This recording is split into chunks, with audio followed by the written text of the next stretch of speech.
Good morning. Hey, good morning. Good morning. We have Kyle with us. Kyle, you want to introduce yourself? Sure.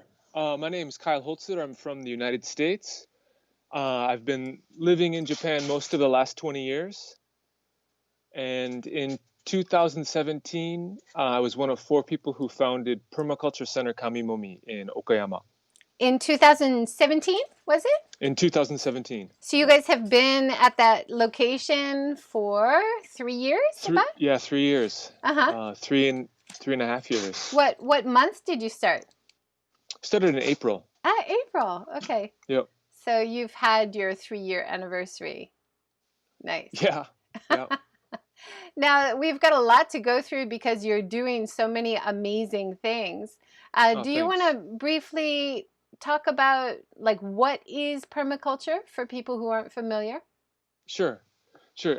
Probably, quite a few people watching, probably maybe the first time they've heard the word permaculture. Uh, Permaculture is a contraction of 2 words, permanent and agriculture. It was founded in Australia in the 1970s by 2 people, Bill Mollison and David Holmgren.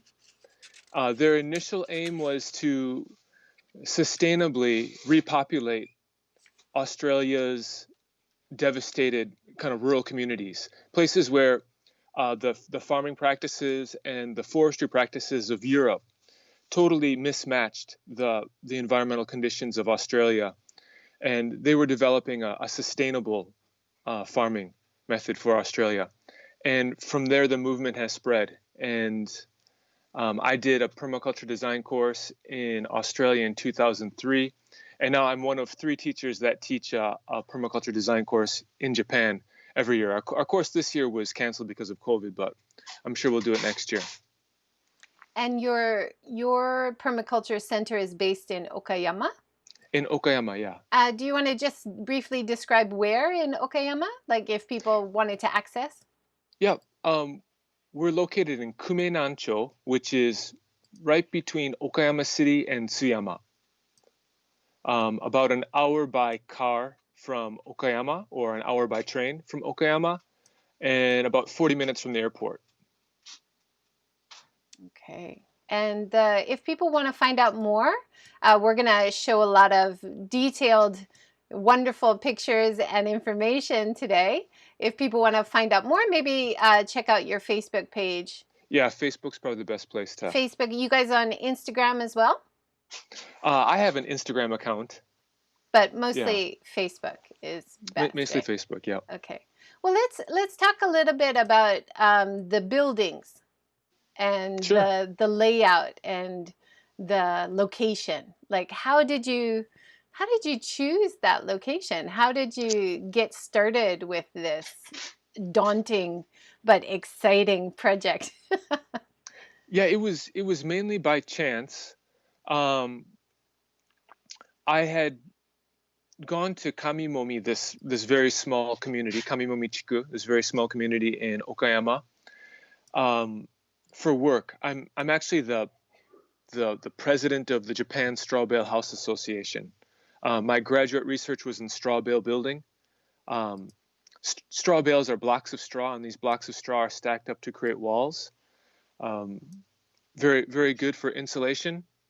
And my research at Nihon University was researching straw bale building in Japan and building methods to protect walls from moisture damage. And after that, I've worked on maybe as many as 20 straw bale buildings in Japan, and then also in other countries as well. And this area of Japan is a rice producing area, and somewhere they had heard about straw bale building, so they thought maybe we could use straw bale building as a way to kind of gain attention and momentum for rural revitalization. And they called me, and I came to look, and unfortunately, this area of Japan, it's really steep slopes, terraced rice fields, relatively small rice paddies. So it's not practical for straw bale to produce straw bales, but that's fine. There's lots of natural building methods other than straw bale building. And I stayed in a local guest house the evening when I came to visit, and in the morning when I was taking a walk, I saw this this kura, this Japanese earthen storehouse, located on a really nice slope facing south. Lots of water, and I took a photo of the house and I showed it to the local Jijikai no Kaicho, and he said, "Oh, that house is open. Do you want to meet the owner?" I said, "Sure." And when I met the owner said, "Well, yeah, I can't take care of it. So if you want to use it, you can use it." So that's how it started. Oh, wow. So you didn't buy it right out, straight out. You were kind of using it with permission for a while to cultivate? Well, part of the negotiation, I did buy it Hmm. initially, but yeah. And in the video I saw from 2 years ago, where you did a walking tour on YouTube, you were talking about how the property is actually split into different areas, like different forest areas or different, and that I found that story really interesting. Can you tell us why land was often split? Yeah, I'm not that familiar with the history, but as I understand it, pre-World War II, there were lots of wealthy landowners in Japan, and farmers were oftentimes not farming their own land, but land of others. And then a part of um, the reforms that happened after World War II distributed that land to the farmers that were farming it. And that's why oftentimes the family holdings in Japan are split up, not in a single location.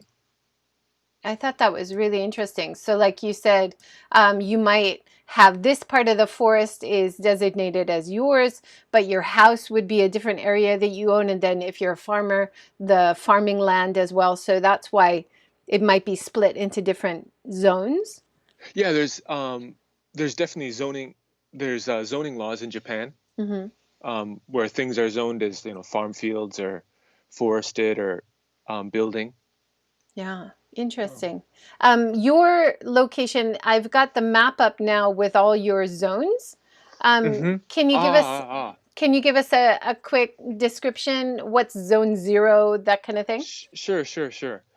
So what you're looking at now is uh, it's actually one of the permaculture design tools that we call zoning, and that design tool in that design tool you place elements in your design according to the frequency of use. So the things you use most often you want close to you, and the things you use less often can be further away. And in the traditional Japanese, or excuse me, in the traditional permaculture zoning system, your zone zero is where you sleep, generally your home. And then your zone one are elements that you use every day. For example, a greenhouse, your workspace, your workshop. Your zone two are elements that you use every day, but not quite as intensively as zone one. So things like your kitchen garden or your fields. Zone three are things that you don't use every day, but you need good access to. For example, your let's say your plantation forest. Your zone four is uh, an area that you don't go to every day. You don't actively use it, but sometimes you go there and you get, let's say, fuel wood from it or wild vegetables. And then zone five is the area that you don't go to at all, or if you do go to, it's just for observation. You don't have any influence in that area. And Mm-hmm. it's what's really interesting is that the traditional Japanese satoyama Mm-hmm. follows this same zoning pattern. That is Um, interesting. yeah, and in fact, a lot of the same principles that Bill Mollison and David Holmgren outlined in permaculture are almost identical to what you would find in a traditional Japanese village. And this is very similar to what I learned in Hawaii.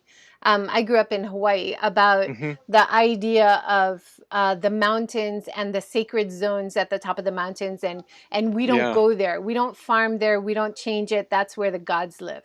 exactly, So it sounds exactly. very similar. So like you have a shrine in zone 5, right? That's right. That's right. Yeah, and that's also common of most. Japanese mountain communities, the temple and the shrine is at the top of the mountain, right? Mm-hmm. That's Yeah. so interesting. And looking at, I have like a satellite view of your area here, Hmm. and you show that you have natural resources like Spring Lake. And Hmm. was that Hmm. a part of choosing this location? Can you talk about that a little bit? Natural resources there? Yeah, yeah. I think what you're looking at now is a satellite view of the community of Kamimomi, and Kamimomi, it's a village with a 1,400-year history. Um, the the word Kamimomi means upper momi, and momi means rice seed. And the reason why it's called the upper rice seed is because during the Edo period there was a famine in Japan, and during a famine you don't save any seed for the next year. You eat all of your seed. Um, so the following year there was no seed in many communities, but this community had a good harvest and had a surplus of seed, so they distributed seed from here, and that's why it got the name Kamimomi. The original name before that was called Tatsuyama Chiku, which means Dragon Mountain. And the reason it was called the Dragon Mountain is because the dragon's associated with water. So yeah, the local community is blessed with water. However, it is a really challenging landscape. It's a very steep slope. So from a conventional farming perspective, it's not a it's not an efficient or a practical place to farm. But it has benefits, of course. Being on a terrace style or having a slope is beneficial for your type of Exactly. organic farming or using Yeah, you natural have resources, right? excellent solar gain, excellent sun exposure, and really in permaculture, there's a popular saying, problem is solution, Hmm. and there's a solution to every problem. We're only limited by our own imagination, so we can find a farming method or a settlement pattern, a building styles that match our conditions here. Yeah. Yeah, interesting. You've done so much work, and when I was watching the video of the walking tour, I was so impressed with your vision of the layout. Like Hmm. how the heck did you decide like how things would work? Like you were saying, oh, maybe this used to be a tobacco farm, but we want to use it as a sauna, or we want raised beds here. Is it based on how much sunlight it gets, or I mean, how did you decide what goes where? That's a great question, and that's really the heart of permaculture. We're offering a 9 month, once a month course here that meets one weekend a month. The name of the course is Shizen no Kara Hajimaru Permaculture Design. The first day, a friend of mine, Yoshiki-san, is teaching the natural farming portion, and the second day, I teach the permaculture design portion of the course. And in that course, we go through the permaculture design process together, starting with uh, site observation, gathering information about the site. For example, some of the things that would influence that would, like you mentioned, if it gets sun, that would what we would call a microclimate, places that generally collect sun and heat better than other places. Are you still there? You froze a little bit. Did I Okay, lose you for a now second? now you're fine. Yep. Okay. Yeah. So places that would have a good microclimate would be places that you would want like a kitchen garden or a greenhouse. Uh-oh, froze again. Did I Okay. lose you again? Yep, now you're back. Go Okay. ahead, just keep going. Yeah. Um, and then other things would be, let's say, wind patterns, or the soil types. And this is data that we collect as permaculture designers. We create layers of data based on a base map. And then when we overlay that data, we can identify the best locations for different elements. Okay. So the best location for that sauna, the best location for your home, the best location for a greenhouse. Right. And this is all part of your formal study. You studied this in Kyoto and other places, didn't you? Or is it from practical experience, like I studied training and permaculture design in Australia. mm-hmm. Most of my 20s, I worked on farms in the United States, Japan, Australia. And then in my 30s, I realized that in order to manifest kind of the vision that I had, I needed to gain more building skills. And I was living in the United States, and I just happened to, by chance, to participate in a straw bale workshop. And that's how I got into straw bale building. And these straw bale walls are finished with earthen lime, like the Japanese shikui. Mm-hmm. And that's how I got into Japanese. Yeah, you have a lot of plaster workshops and different kinds of workshops, but you had a really exciting one recently in May. Do you want to Oh yeah, we had a introduce that? Yeah. sure. In May, we hosted a women's natural building workshop. And the original plan was to have two female builder friends of mine from the United States come and teach a natural building workshop for women, taught by women, from foundation to finishes. And because of COVID-19, they couldn't come to Japan. So I kind of scrambled and I found local instructors, instructors in Japan who could teach the workshop, and we had a fantastic workshop. That's great. Yeah, it's of course difficult when you make plans and then everybody is kind of thrown off for coronavirus. But doing things online and then having local staff who can help with the workshops as well, that's a great transition. Yeah. We have a question here from My Planet, My Life.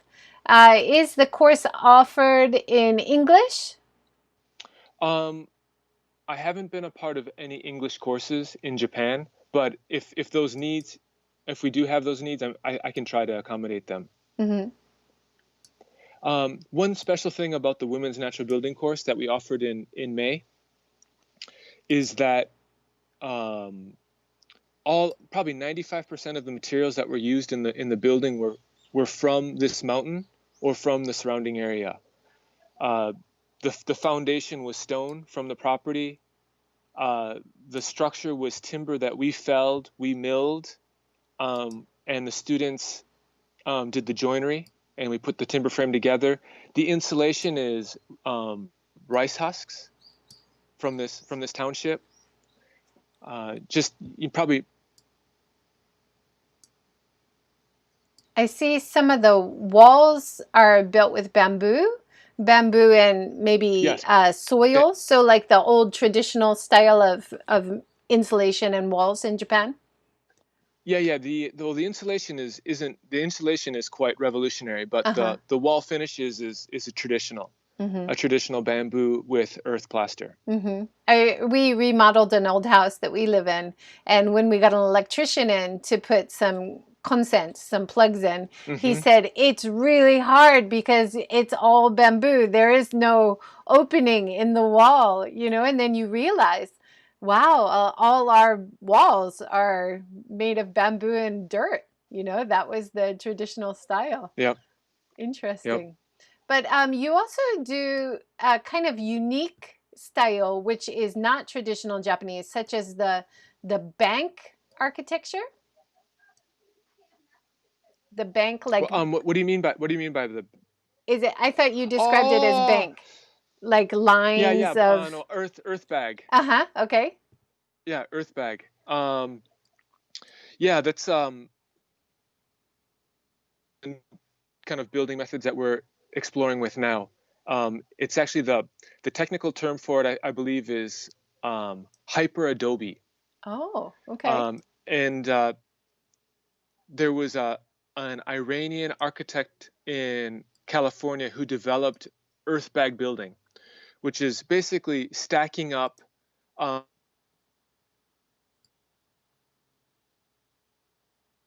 Purpose was to build temporary or.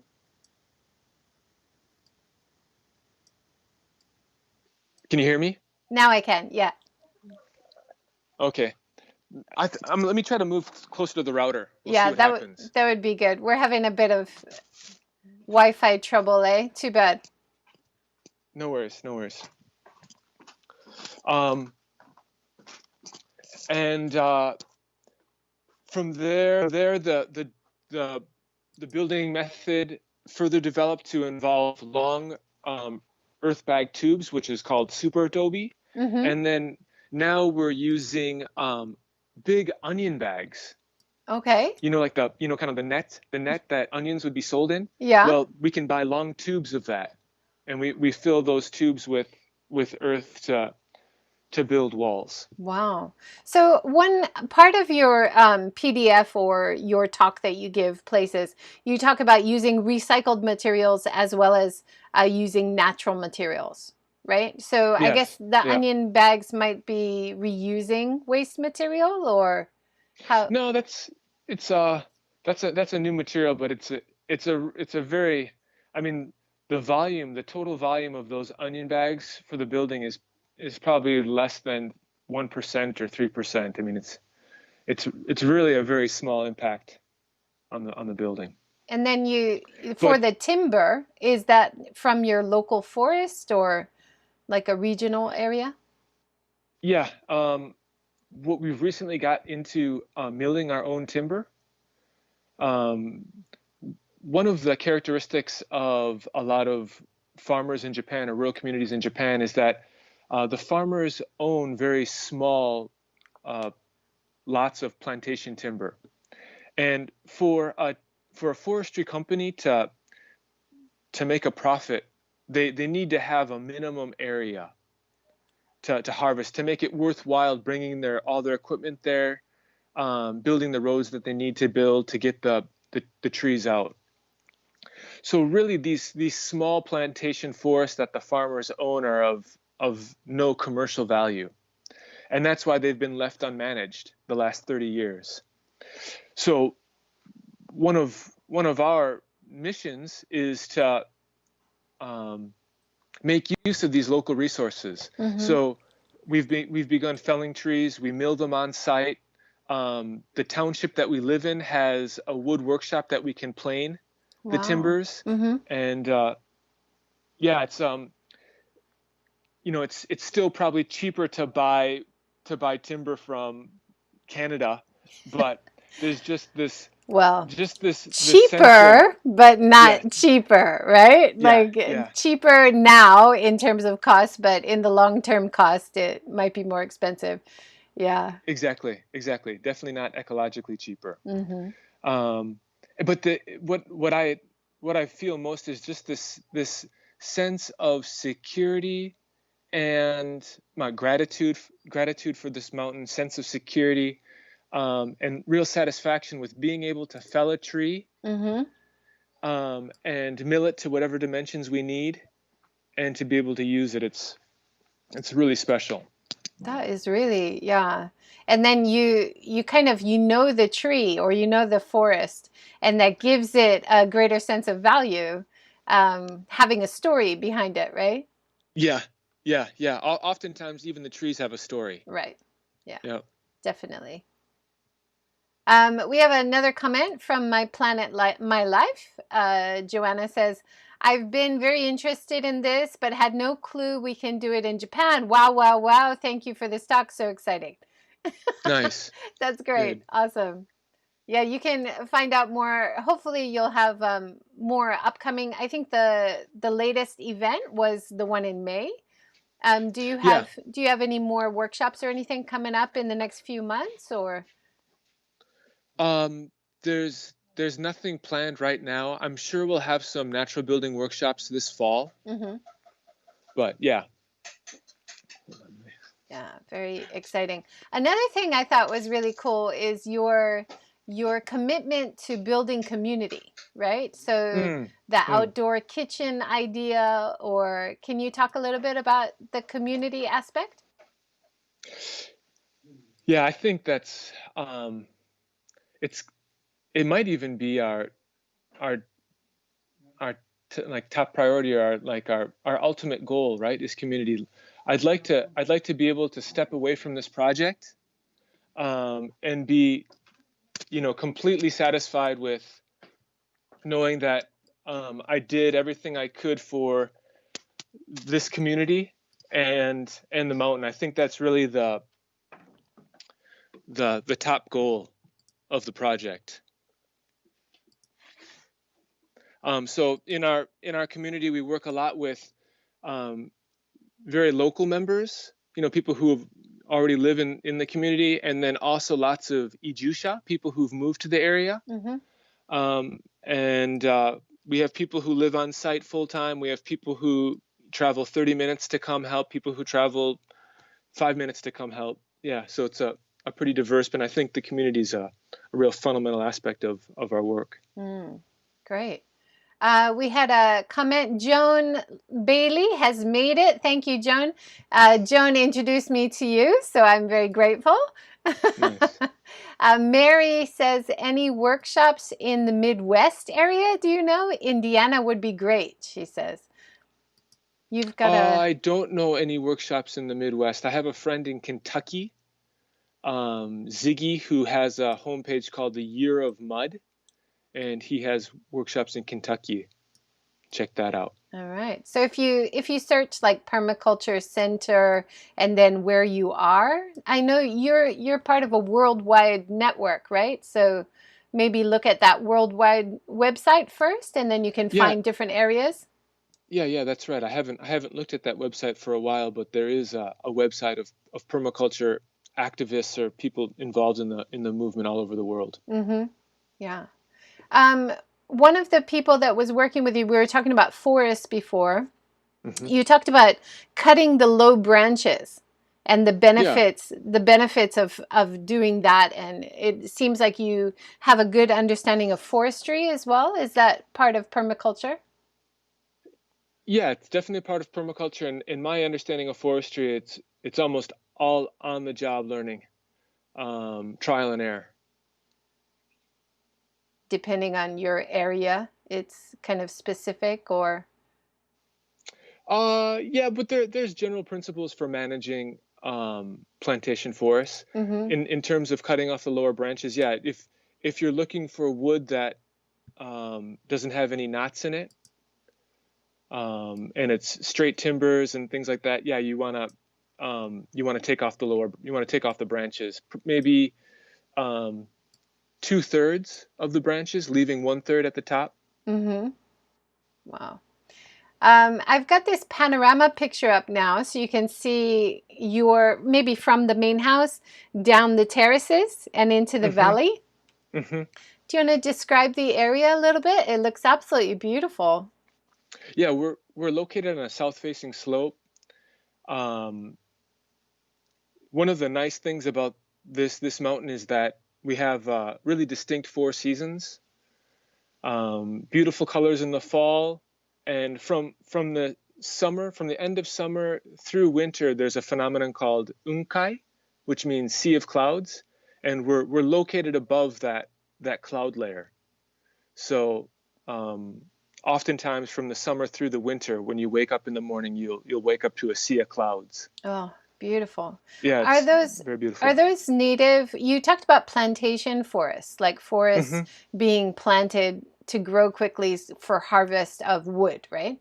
That's right. Do you have like natural forests and plantation forests around your area, or? Yeah, we do have natural forest as well, and in Japanese that would be like a mixed species hardwood deciduous trees. The only, you would say, like, it's probably not virgin forest, but the closest thing to like a virgin forest would be the top of the mountain, right? The zone 5. Our mixed wood deciduous forests have been cut periodically for charcoal production. And the last time that the trees on our property were cut were maybe 20 years ago. So that's about the state of the forest in those areas. Yeah, you can see looking out at this picture that maybe the green patches, all one color green, is maybe the plantation forest, and then the diverse colors is more natural forest. Is that right? Yep, that's right. That's right. I sometimes, as I'm driving, I'll see, oh, wow, natural forest, because in every season there's diversity of color, and I love Yeah, that. definitely in Hiroshima. Mm-hmm. Hiroshima has beautiful fall colors. Yeah. Well, Yeah. Okayama, you're a near neighbor, so probably not too different. Yeah. So you've got the wall workshops, you've got plastering Hmm. workshops that you've done. Do you want to talk a little bit more about the kind of workshops and training that you've done with different groups? Yeah, we've done I mean, education is kind of our primary, that's what we do is education. So we have a number of year-long courses. I'll get to the plastering workshops and building ones in just a second. We have a number of year-long courses. One of them is the no-till organic rice school. We host an organic no-till rice school that meets once a month. That starts in October and goes through the harvest the following year. So October to October. And we also host a once a month natural farming and permaculture course that I mentioned before. And we also host a once a month open day, where in the morning I'll give a tour of the property, and then in the afternoon we usually do an activity together. And our next open day is tomorrow. Oh, Actually, yeah, wow. we're hosting an open day tomorrow, and in the morning I'll give a tour, and then in the afternoon we will probably plant sweet potatoes and cotton. Nice. And how would people sign up for an open day? Is that through your Facebook page? Yeah, yeah, through Facebook. Yep. Um, and then I think oftentimes in the announcements on Facebook it says send us an email Mm-hmm. if you want to participate, and our email address is permaculturekamimomi@gmail.com. Okay. We'll put Um, we'll put the link below on YouTube once the video goes up. Thanks. So it looks like also open day and bake day goes together. Ah, yeah, yeah. Actually, we haven't been doing the bake days recently because um, Kazuko-san, my wife, who's in charge of the preparing the dough, just got too tired of it. Uh-huh. But we have an awesome oven, and we were baking some really, really nice sourdough bread. But we're Mm, kind of taking a break from that right now. yeah. And then the other monthly workshops we have, we're hosting a once a month textiles workshop, which we call Tagayasanai Itotsumugi no Kai. And this particular course goes through the production of cotton and for aizome, indigo. Mm-hmm. And we'll grow cotton, we grow indigo, and then we'll harvest the cotton, we'll produce thread, we'll weave fabric, and we'll dye the fabric. That's this 1 year course that we're just starting this year. It's kind of a trial. Yeah. And that's over a year, having One people year, come like every weekend, or how does that work? once a month, Mm-hmm. once a month for a year. Sorry, on the move to get a charger. Okay. I love Izome. I love indigo. Last year I did an indigo workshop, and I was really impressed how you can have the fermented type of indigo, but also you can use the fresh indigo Yeah. to dye as well. And Yep. that was the first time I'd seen that, and I saw so much potential for sustainability in terms of tourism and using the fresh Mm. indigo, because Mm. it's something it's such a natural process, and it's circular, right? Like, it doesn't harm the economy when it's grown, it doesn't harm the water when it's disposed of. So indigo and then other types of natural dyes, it's so Yeah, wonderful. we're also thinking about growing benibana, which is a red or a yellow color dye that's from a flower. Mm-hmm. Yeah. Yeah. Um, I so those are know, those are yeah. Go ahead. Thomas of Pitchfork Farms, I do know them. Yeah. right? And they do Tachibana textiles and natural Mm. dyes as well. So I Mm. hope they'll be able to do more dye workshops as well. It's great having Okayama and Hiroshima, you guys both doing kind of similar things, right? Yeah, well, I mean, that's they're pros, right? I mean, that's what they do. We're just giving it a try, No, what right? Shooting. you guys are pros in your own way, for sure. Yeah. Joan says, where did the cotton and indigo come from? Are they local varieties? The cotton seeds we got from Katayama-san, who is a long-time spinner of cotton. She translated a number of books from Gandhi, and she's been into spinning cotton for a long time. We got the seeds from her. I'm not sure where the origins are. I think they're Fukushima, Aizu, the original location of that variety. And then the indigo is from Tokushima. Yeah, Tokushima seems to be the place for indigo. A lot of indigo kind of went out of fashion and during a certain period of Japanese history, but Tokushima kept doing it, even though the other places stopped. So they're one of the only regions that has loads of natural indigo, I heard. Is that right? Yeah, I don't know about other areas of Japan, but Tokushima definitely a center for indigo production in Japan. Yeah. I'd love to source some of your indigo and try it myself. Yeah, definitely. Yeah, that'd be great. Yeah. Also, you have a lot of natural citrus around your area, right? Yeah, on the property, the previous owner planted an orchard of yuzu, and our first year we harvested and sold the yuzu to the local agriculture cooperative. Which made me think, geez, why did I spend all that time harvesting this yuzu? I mean, you get so little for it. So the next year, one of the people that we work with, she put in a lot of energy into direct distributing of the yuzu.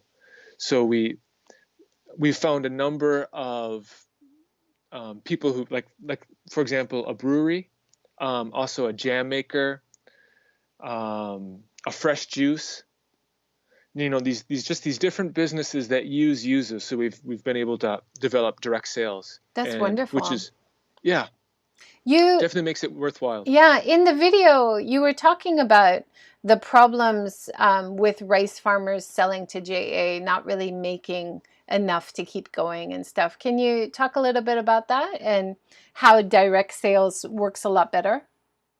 Yeah, of course, there's people who know a lot more about this than I do, and I'm sure JA is doing their best. Ultimately, it's the consumer that has to make the decision. And as consumers, when we always choose the cheapest option, we develop this system that doesn't pay the producer what their time is worth. But in Japan, especially in this area where the rice paddies tend to be smaller, with less efficient, a farmer will make probably about jumayen. Jumayen, that's about 100,000. 100,000 yen. So about $1,000 US. Yeah, about $1,000 from Ittan. Ittan is 1,000 square meters. 1,000 square meters. But when they consider their fuel costs, the maintenance and depreciation of their machinery, the cost of seed, agricultural chemical costs like fertilizer and herbicides and stuff like that, it leaves nothing for the farmer, right? It's almost like they're just going through the motions, right? They're not supporting a family, and that's why everybody's getting out of farming, right? And people are abandoning the rice fields. So we were a part of an early movement here to develop a local brand.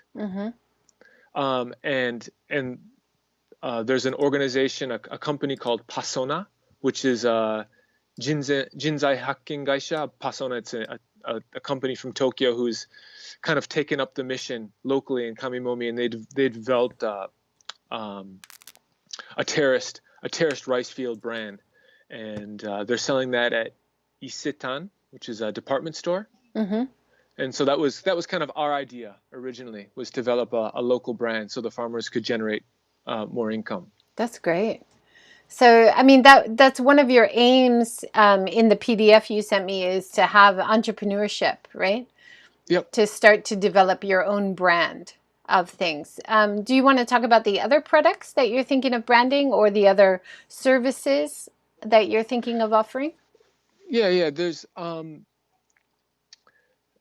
of course this continues to develop. Mm-hmm. Some of the things that we've considered is developing some kind of value-added product from our yuzu. Mm-hmm.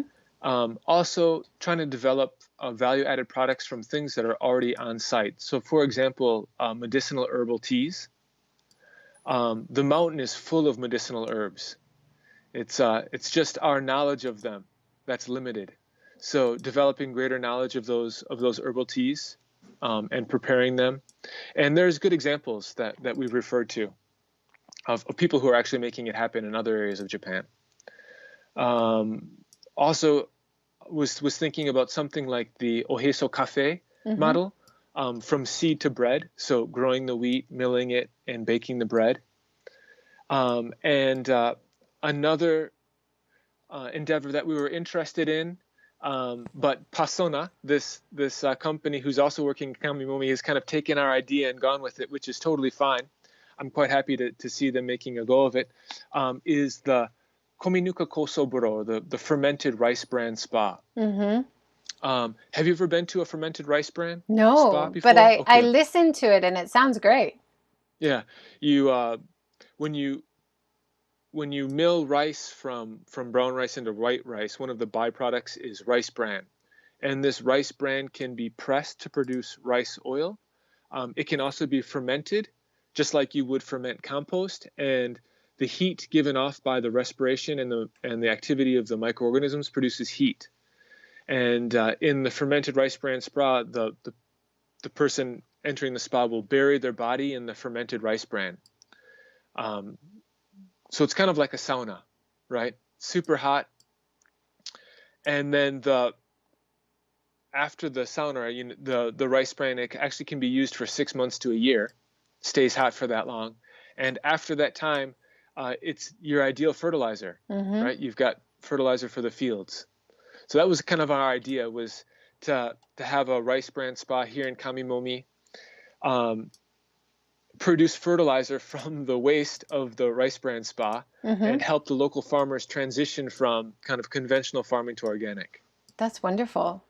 I actually saw at the food festival in Hiroshima, one area of the food festival, most of it was full of plastic waste, and everybody just, there's waste everywhere. But there was one small area where they were trying to do zero waste, and they were having reusable plates and cups and everything.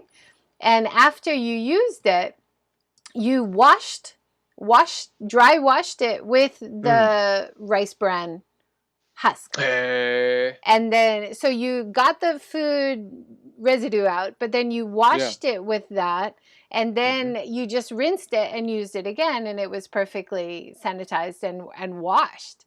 And Wow, I thought, I've never heard of that. That's a really good way to use it as well, right? And then, like you're talking about it in the spa. There was another, making oil from it. One of the oils I buy at the supermarket is from rice, and I wonder if that's use of the rice bran idea. Oh yeah, that's how rice oil is produced, is from the rice bran. I'd never seen that until recently, so that's a nice option.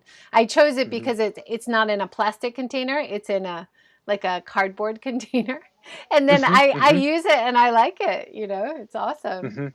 I'm interested. You're using a few ideas from Korea, like you have the heated floor idea from Korea. You have the Korean sauna. So it's not only like Western permaculture ideas, right? It seems like you're taking ideas, all good ideas from everywhere. Is that right? Yep. Yep, yep. Um, Actually, permaculture was very strongly influenced by the farming communities in East Asia. There was a, a professor from the University of Wisconsin, F.H. King, who visited China, Japan, and Korea in the early 1900s.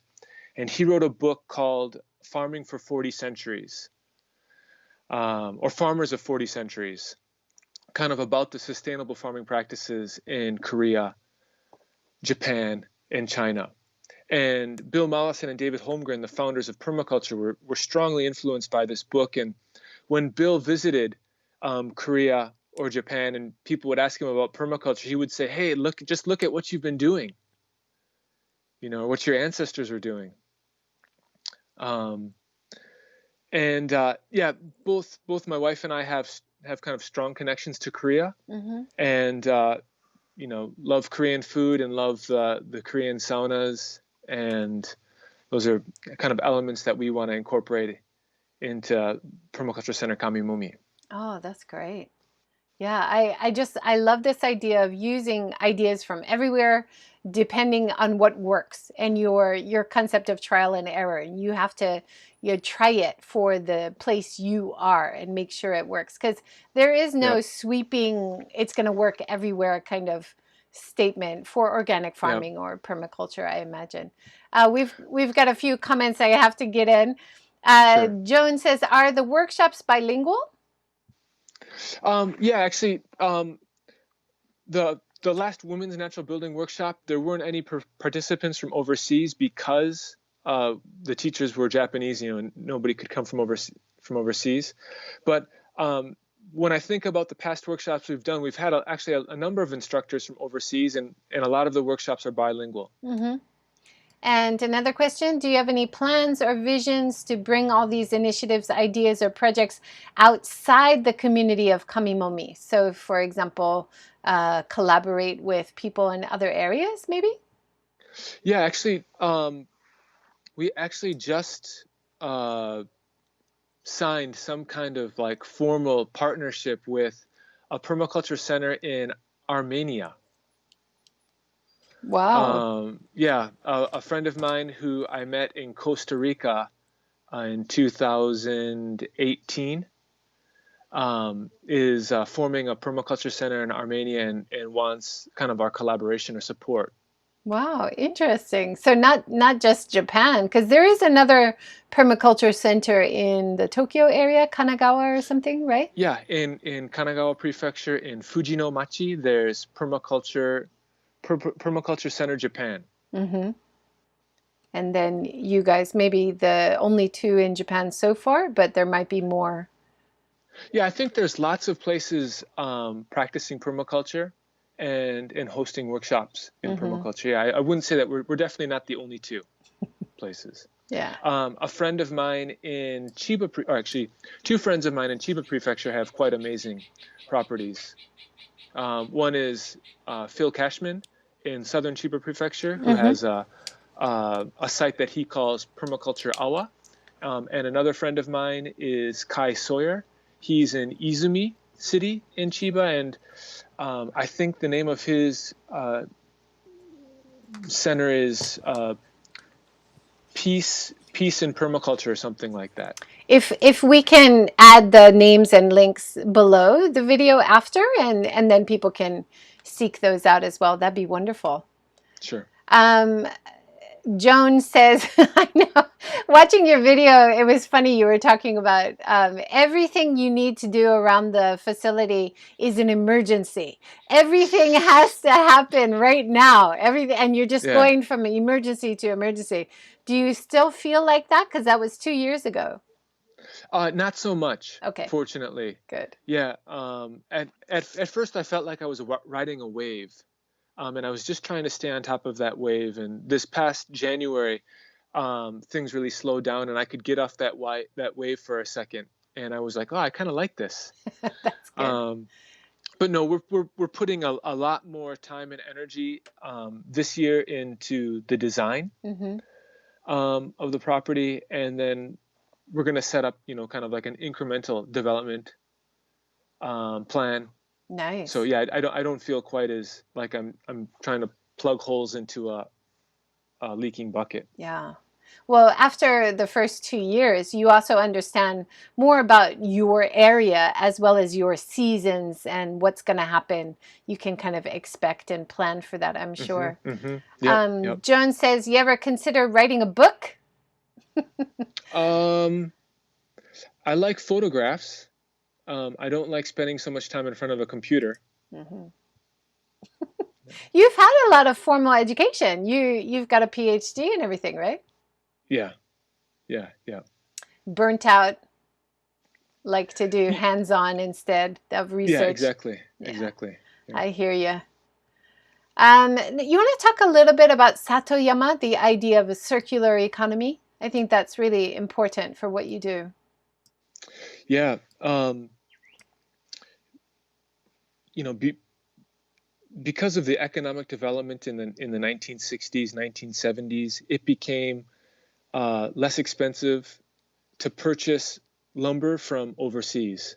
It became more convenient to purchase fossil fuels and energy from overseas. It became more economically efficient to purchase food grown overseas. And the natural resources in Japan, forests, water, rice fields, vegetable gardens, there's these amazing natural resources in Japan, um, you know, became less used, in many cases abandoned. You know, many areas of rural Japan, um, the populations are dwindling, lots of dying communities.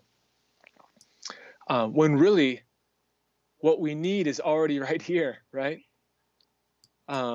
Water, rice fields. It's in Japan is blessed with uh, blessed with predictable rainfall, good soils.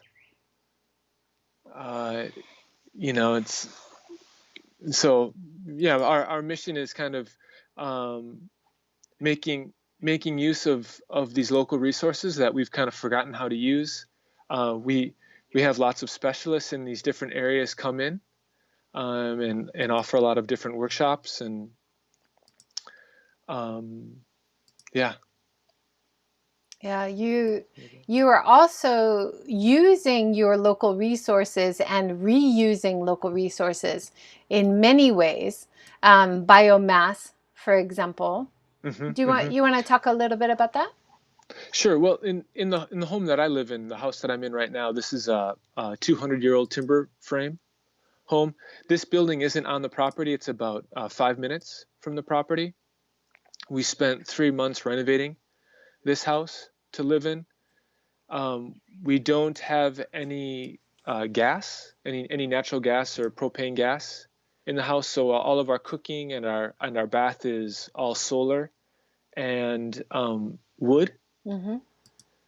And our heating is also we built a rocket mass heater for heating in winter, and all of our development on the property is also free of, well, as free as possible of fossil fuels. Mm-hmm. So the heating and the cooking needs on the property are all solar and wood.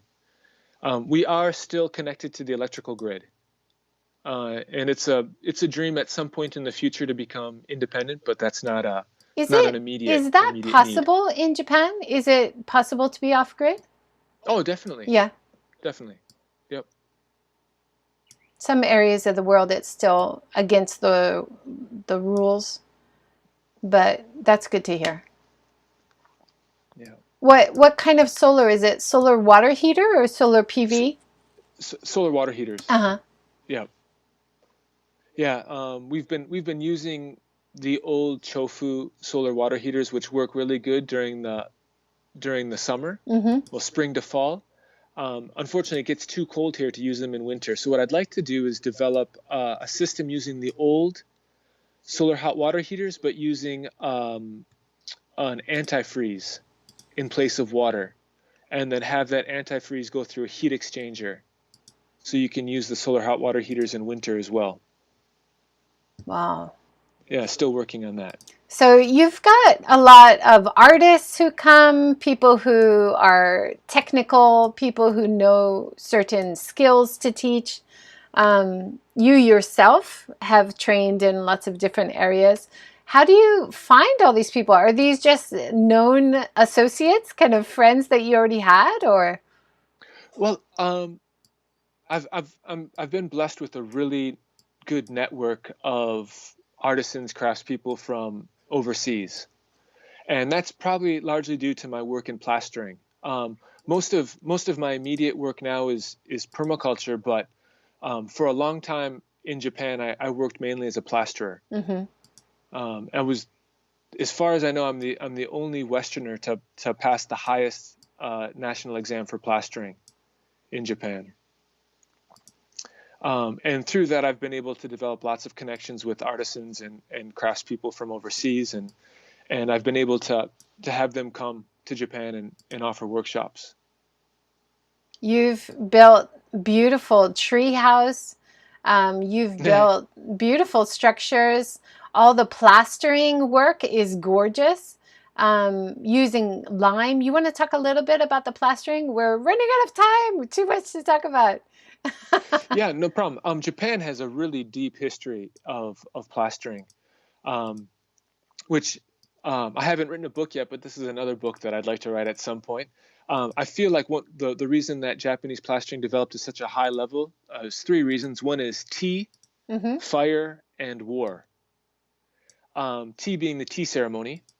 Senorikyu, the kind of the founder of the tea ceremony, finished his tea house with earth. And at that time, earth was a finish for commoners, not for the aristocracy or the people he was drinking tea with. So that was kind of a revolution for Japan to admire the beauty of an earthen wall.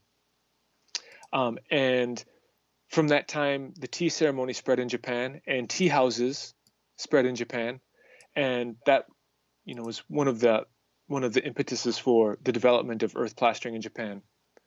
The danger of fire, Japanese homes are full of flammable materials, thatched roofs, paper shoji doors, everything burns.